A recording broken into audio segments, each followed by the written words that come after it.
আমার বাবার আর্থিক অবস্থা অনুযায়ী আমার বাবা এসেছিলেন, কিন্তু আমার শ্বশুর এটাকে ইস্যু করে আমাদের বাড়িতে আর যায়নি। উনি আমাকে কিন্তু আবার নায়র আনার জন্য যাওয়ার কথা ছিল, কিন্তু আমার শ্বশুর অভিমান করে আর যায়নি। এটা নিয়ে মোটামুটি অনেক বড় ঝামেলাও হয়েছিল এই বিয়ের পরপরই।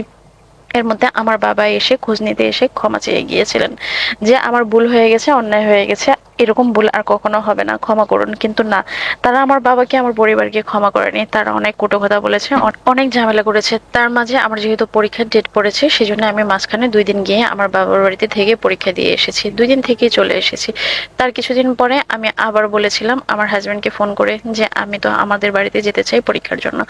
তখন আমার হাজবেন্ড বলেছে যে ওকে 3 দিনের জন্য ওদের বাড়িতে পাঠানো হোক, আমার শাশুড়িকে বলেছে। এইদিকে আমার হাজবেন্ড কিন্তু নতুন বউ রেখে তারপর বিদেশ গিয়েছে। সে বিদেশ গিয়ে কেমন জানি একটু পরিবর্তন হয়ে গেছে।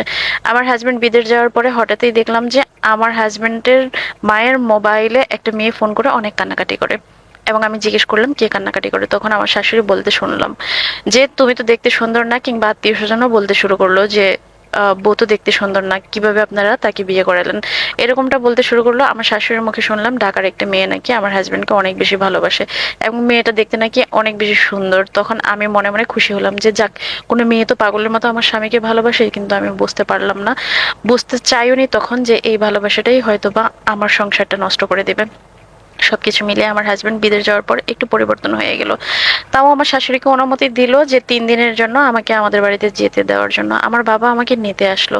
এর মধ্যে যখন আমার বাবা ঘরে ঢুকলো, আমার শাশুড়ি দেখে সাথে সাথে অসুস্থর ভান ধরলেন, গিয়ে খাটের উপরে শুয়ে পড়লেন আর আমাকে বললেন যাও তুমি তোমার বাবাকে খাবার দাও, আমার শরীরটা ভালো লাগছে না।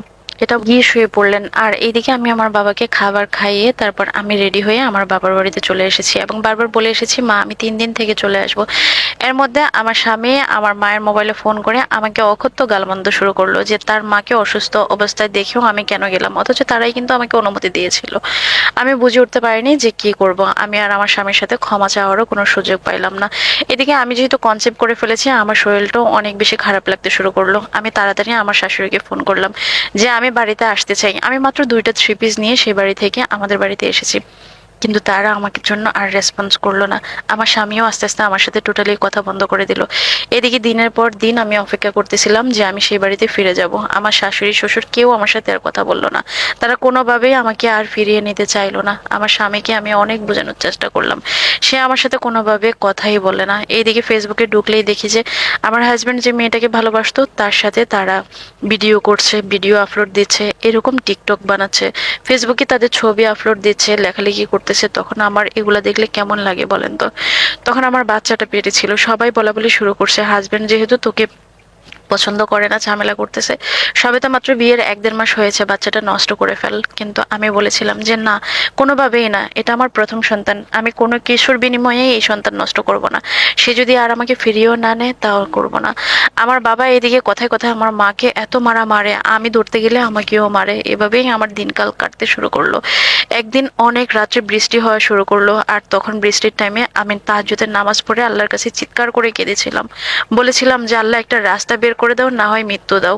পরের দিন সকালবেলা আমি বিয়ের আগে যে টিউশনগুলো করেছি, প্রত্যেকটা বাচ্চা আমার কাছে এসে আবার পড়া শুরু করলো। আমি নিজে ইনকাম করা শুরু করলাম। এদিকে আমার বাচ্চাটা আমার পেটে বড় হতে লাগলো। আমার মা যতটুকু সেলাইয়ের কাজ করে আমাকে সহযোগিতা করার করে যাচ্ছেন। আমার মা বলেছেন তোর কখন কি খেতে ইচ্ছা হয় মাকে বলিস। আমার বাবা কোনোদিন আমাকে 1 টাকা দামের একটা আচার কিনেও দেয়নি, অথচ আমি এই প্রেগনেন্সির জার্নিটা একা একা কষ্ট করেছি। আমার মাকে কোনো দিন আমি কোনো খাবারের কথা বলিনি, শুধু আমার মায়ের মুখের দিকে তাকিয়ে থাকতাম আর চোখের পানি জড়াতাম। কতটা কষ্ট, কতটা নির্গম রাত আমার কেটেছে সেটা আমি বুঝাতে পারবো না। এরই মধ্যে আমার মেয়ে পৃথিবীতে আসলো। আমার 14টা সেলাই করতে হয়েছিল। আমার মেয়েটা যদিও নর্মালি হয়েছিল। আমি সাথে সাথেই তাদেরকে ছবি তুলে ছবি পাঠালাম, আমার হাজবেন্ডকে জানালাম, হাজবেন্ডকে ছবি পাঠালাম, তারা কোনো রেসপন্স করেনি। তারা একটাবার আমার বাচ্চাকেও দেখতে চায়নি। আমার বাচ্চা হওয়ার 2 দিন পর আমার বাবা মিষ্টি নিয়ে তাদের বাড়িতে গিয়েছে। তারা আমার বাবাকে অনেক অপমান করে বিদায় করে দিয়েছে। আমার বাচ্চার যখন 4 মাস, তখন তারা আমাকে ডিভোর্স দেওয়ার জন্য প্রস্তুতি নিল। আমার মেয়েটাকে তারা আমার বুক থেকে কেড়ে নিল, আমাকে একা করে দিল, আমাকে ডিভোর্স দিয়ে বিদায় করে দিল। আর আমার মেয়েটাকে তারা চিরদিনের জন্য আমার কাছ থেকে নিয়ে গেল। এখন আমার মেয়ের 9 মাসের বেশি চলতেছে। কিছুদিন পরে আমার মেয়ের 1 বছর হবে। আমি অনেক কষ্ট পাচ্ছি, অনেক যন্ত্রণা পাচ্ছি। মাত্র 29 দিনের সংসার আমার হয়েছে। আমার অন্যায়টা কি ছিল, আমার অপরাধ কি ছিল? আমি তো এরকম সংসার চাইনি, কেনই বা আমাকে বিয়ে করালো, কেনই বা আমার জীবনটা নরক করে দিল? আমার অপরাধটা কোথায় ছিল? আমার মা অনেক কষ্ট পায় আমার জন্য। আমি এখনো অপেক্ষা করি, যে আমি জানি না আমার জন্য ভালো দিন আসবে কিনা, আমার মেয়েটার কি অবস্থা বা কেমন